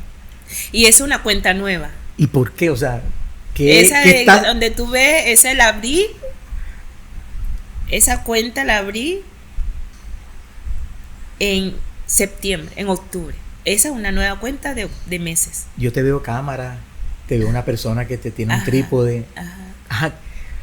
¿Quién te enseñó a manejar eso? Porque a manejar, mira, las redes sociales, porque estamos hablando de que tú manejas la parte elegante, la de los turbantes. Ajá, fíjate, pero ya entraste en la parte social. La gente no me cree. Ajá. A mí no me gusta TikTok. Okay. Yo no soy mujer de redes sociales. Okay. Porque yo siempre tuve así como cierta distancia con las redes sociales. Okay. ¿Sí? De hecho, al día de hoy todavía presento como que algo ahí en las redes sociales. Y yo decía, pero ese TikTok es pura pendeja. Cuando empezó TikTok, que la gente lo que hacía era pura pendejada. Total. Entonces yo, esa pendejada, yo que voy a estar perdiendo el tiempo en esa pendejada. Y una amiga me dijo, no, pero puedes subir tu contenido, puedes subir también lo que tú haces, que no sé qué. Y yo empecé a subir mis videitos ahí, como para hacer algo. Entonces, esa es la cuenta que yo había hace 3 años. Esa cuenta vieja fue hace 3 años. Cuando yo subí mi primer TikTok, creo que TikTok estaba como empezando. Estaba empezando TikTok. Bueno, al pasar el tiempo que yo empiezo a subir videitos, subo uno donde estoy amarrándole el turbante a la chica. Y este señor sí era de TikTok, el que hizo el video, fue la pareja de ella que le hizo el video. Y me lo mandó y me tomó una foto y me dijo, súbelo a TikTok, que quedó bonito. Y yo subo mi video a TikTok. Cuando yo subo mi video a TikTok, yo voy a hablar y esta vaina, 50,000 seguidores. Wow. 50,000 seguidores, 9 millones de reproducciones. Wow. El primer video que subo a TikTok. Qué bacán. Sí, yo dije, ¿y esto? Yo estaba así como que esos golpes de adrenalina, así como que, ¿y esta vaina? Que ese poco gente, poco mensaje. Uy, yo no sabía nada de TikTok. Pero yo no le paré, o sea, no causó tanto revuelo. No vi que hubo una diferencia en mi trabajo. Yo continué mi vida normal. Más, ni nada nada. Después ya, como en un año empezó a bajar. Después luego subo otro video también haciendo lo mismo. Superó el primero. No, perdón, primero tenía uno con 3 millones de reproducciones, después el de 9 millones de reproducciones, y después subí otro, y así varios videos de mi cuenta empezaron a hacerse virales con el mismo tema, yo arreglándola, ¿sí? Uh-huh.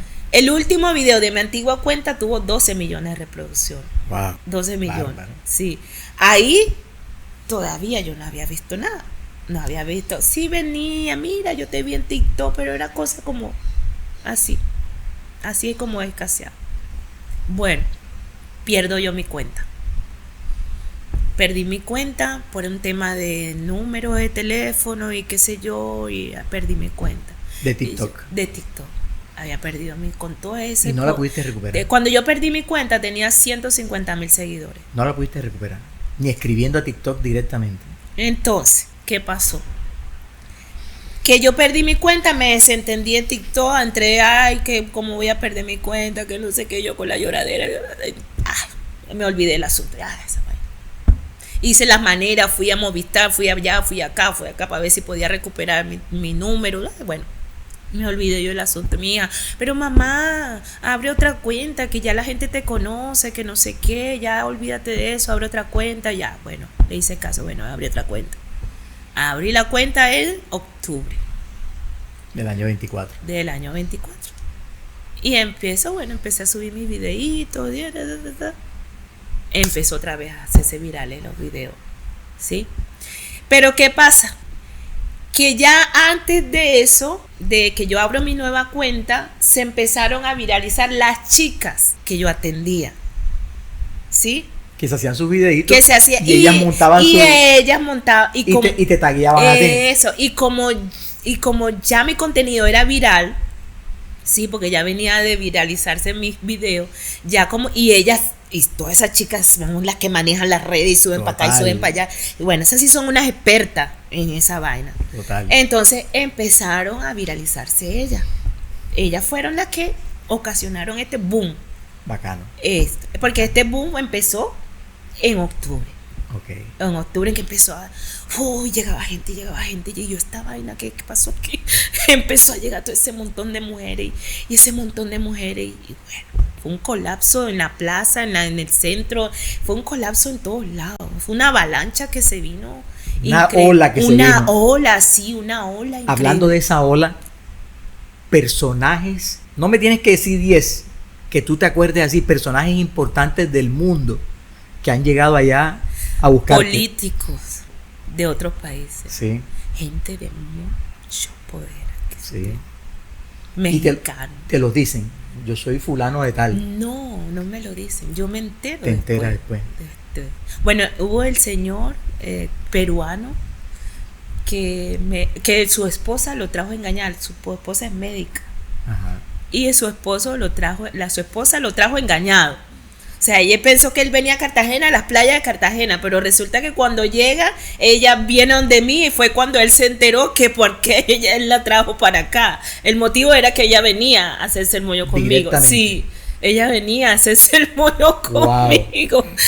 Entonces él me dice, mire, yo trabajo, él era médico también reconocido en su país, pero trabajaba en el Congreso.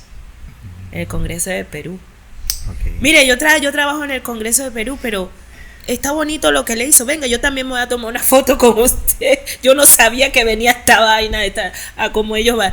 Pero yo me gustó mucho su arte, me gustó mucho como ella quedó muy bella. Bueno, me voy a tomar una foto. Si usted es famosa, bueno, yo me voy a tomar una foto con...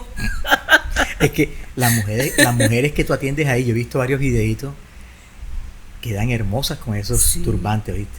Hubo un caso de una señora que trabajaba en una empresa muy importante en México. Eso lo puse en mi primera cuenta, cuando empezó la ola. Entonces ella me dice, yo iba a empezar a grabar, estaba acomodando la cámara, el celular, y me dice, no me grabes. Y dice, no quiero que me grabe. Y había otra chica que también estaba empezando, y digo, no quiero que nadie me grabe. Entonces cuando ya yo la estoy arreglando, te llamó como suspicacia esa vaina. Sí, yo le digo, ¿y por qué usted no quiere que la grabe? Me dice, no, es que yo en mi trabajo dije que estaba enferma. Yo fui a esto. Dame mi turbante, yo en la tarde ya regreso por México. Qué locura. Una locura. Y también veo ahí en tus redes sociales. Y se trajo al hijo. Ajá. No, yo trabajo en una empresa muy importante en México. Y no quiero que sepan que yo vine para acá. También veo un caso bacano en tus redes sociales de un señor que le pidió la mano. ¿Cómo hubo ese tema ahí? ¿Te prestaron la bicicleta? ¿Cómo hubo ese tema ahí? Sí, no, resulta que a ella no la iba a atender. Ajá. Yo le dije, no, ya, porque yo tengo un horario donde ya digo no. Sí, hasta las 9. Sí, porque si no voy amanezco. Tú arrancas a las 5 de la tarde. Sí. Y terminas aquí y recibo hasta las 9 y me voy a las 11 de la noche. Okay. Sí, entonces ya yo tengo un límite ya. Hasta las 9 recibo. Entonces ella llegó como más de las 9. Ellos, ella era una parejita.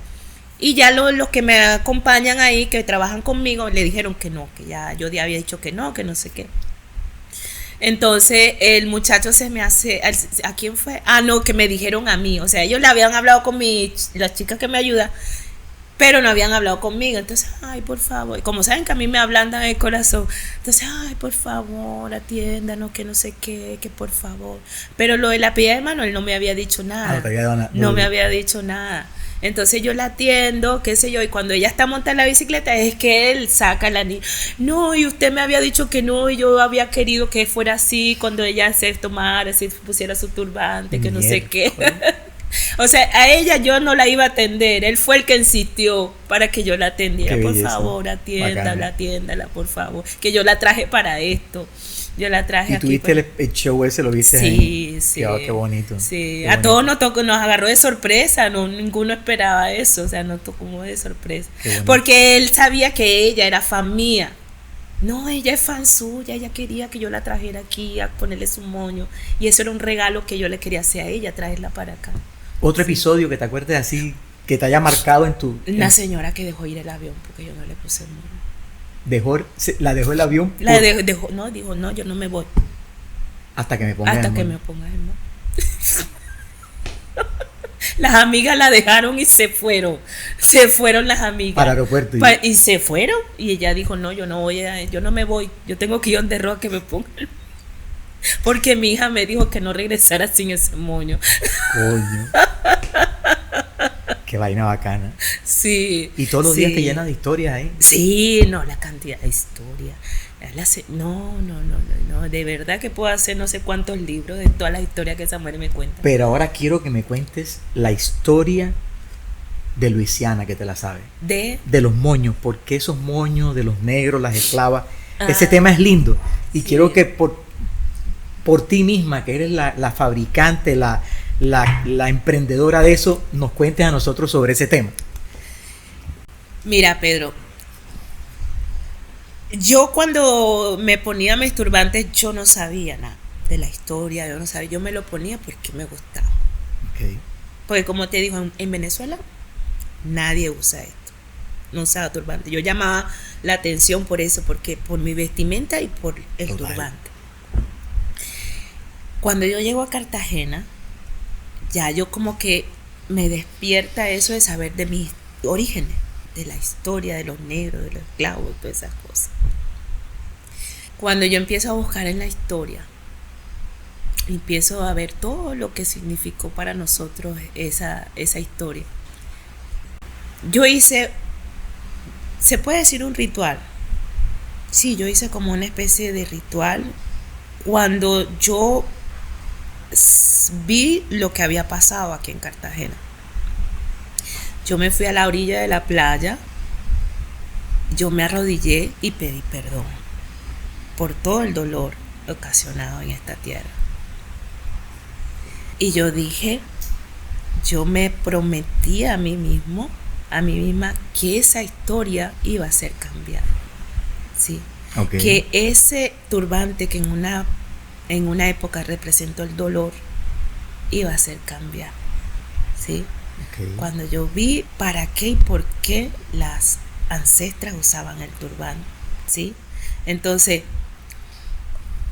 si bien es cierto que todo esto me llegó de sorpresa cuando yo empiezo a reflexionar y a meditar todas las cosas, yo digo, esto es parte de lo que yo quería.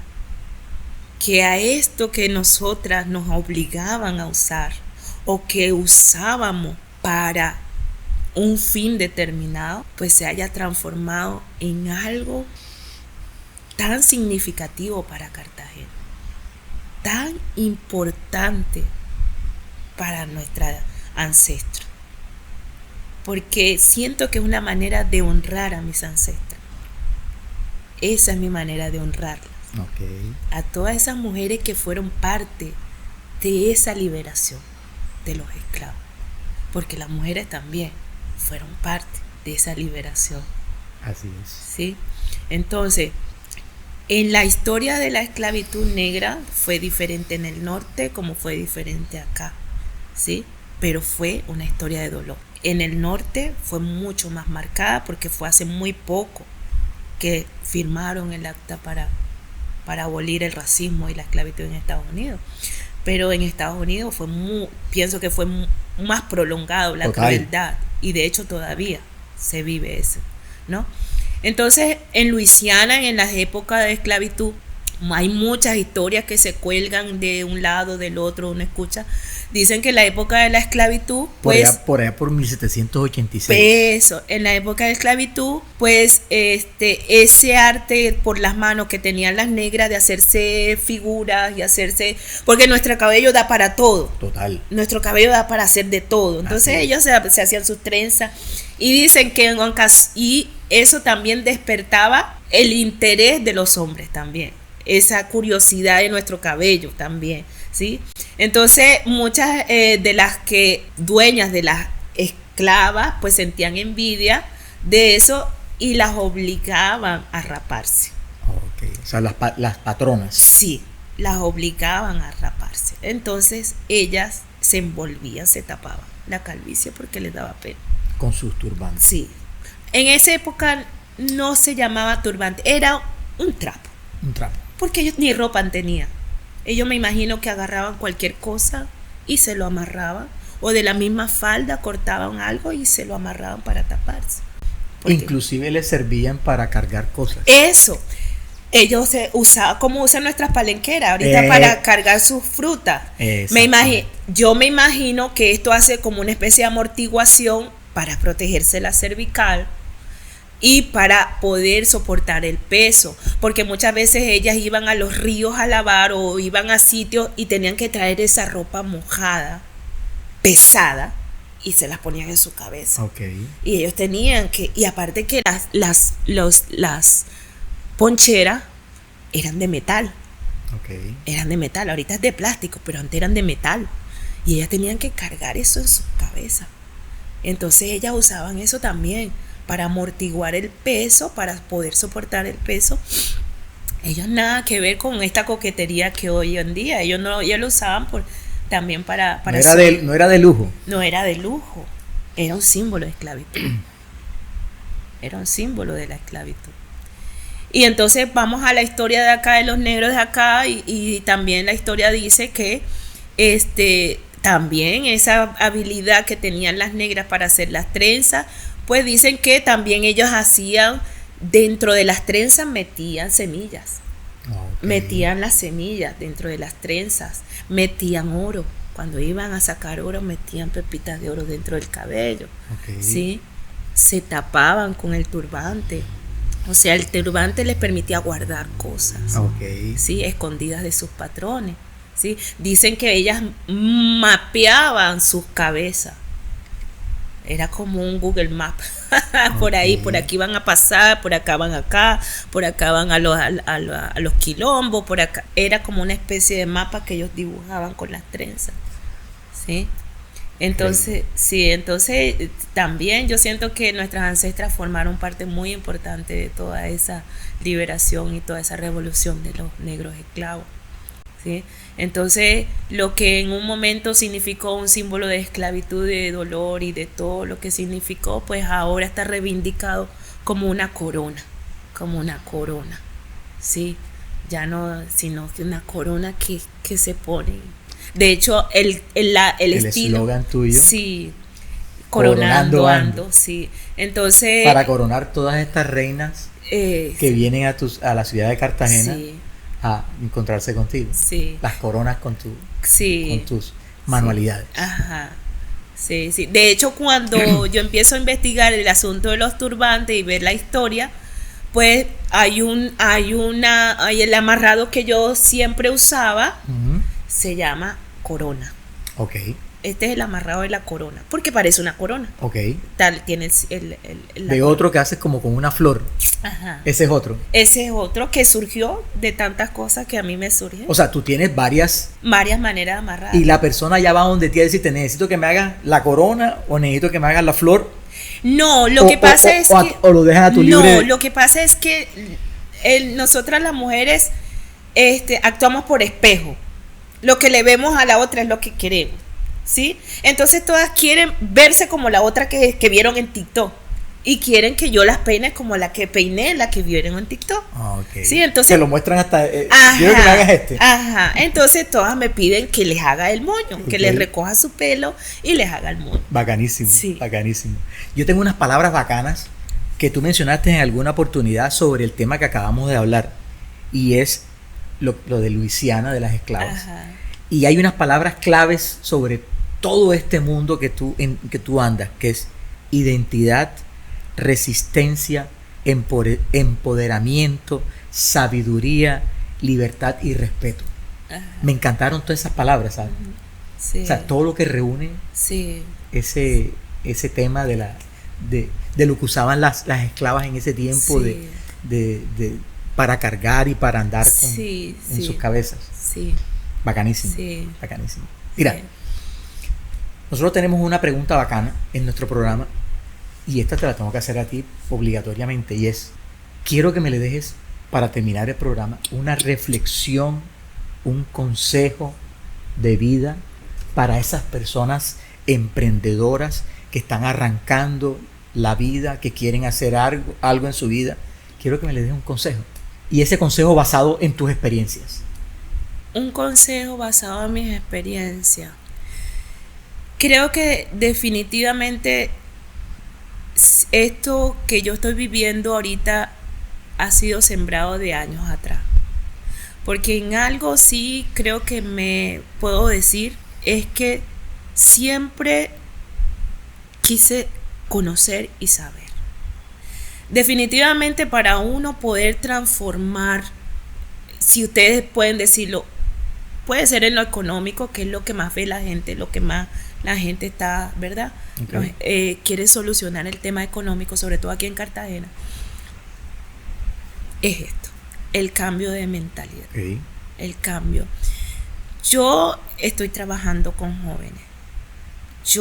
Una de las cosas que yo... ¿Con jóvenes? Sí. Ajá.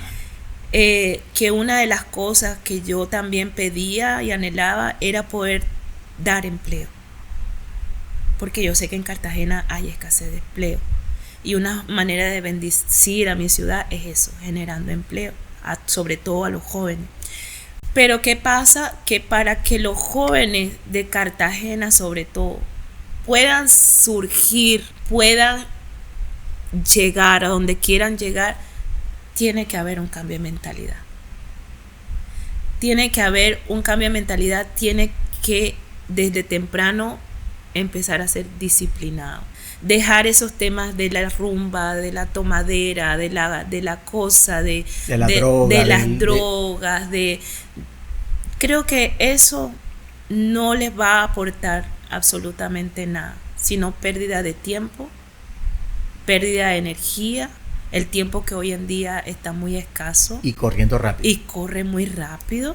Mira la edad que me llegó. Los jóvenes ahora tienen las cosas mucho más fáciles que uno, ¿sí? Así es. Y sobre todo tratar de hacer las cosas correctamente, sin atajo. Honradamente, ¿sí? Sin dañar a nadie. Sin perjudicar a nadie, sin atropellar a nadie. Sin robar, no. Y ser originales en lo que quieran hacer. Okay. Siempre no ser una copia de otro, no. Ser originales en lo que quieran hacer. Porque si hay algo que a mí me ha caracterizado es eso, que siempre quiero salirme del montón. O sea, quiero ser yo. Quiero hacer lo que Ros es, ¿sí? Entonces ustedes, cada uno, Dios les regaló un don, les regaló un talento que es diferente al mío, ¿sí? Así es. Entonces ustedes, desde lo que Dios les regaló, ustedes pueden, ¿sí?, hacerlo diferente. Siempre ese ha sido mi eslogan. Quiero ser diferente y hacer las cosas diferentes. Hombre, Ros, sí. Y le voy a ser sincero a nuestros televidentes, de las entrevistas más hermosas que he tenido yo, de la que me he sentido bastante cómodo, ha sido esta entrevista con Ros. Para mí ha sido un placer, un gusto haberte tenido aquí en la sala con Pedrito, Ros. Para mí, brindar estos espacios a personas como tú, especiales, y que me ha llegado al corazón tantas cosas que me has contado, uh-huh, y que me las contaste sin la cámara y que te quebrantaste además, me ha quebrantado a mí también mi corazón. Agradezco mucho tu presencia aquí. Esta es tu casa, Ros. Aquí estamos a tus órdenes. Muchas gracias, Pedro. ¿Te puedo dar un abrazo, Ros? Claro. Ros, dale.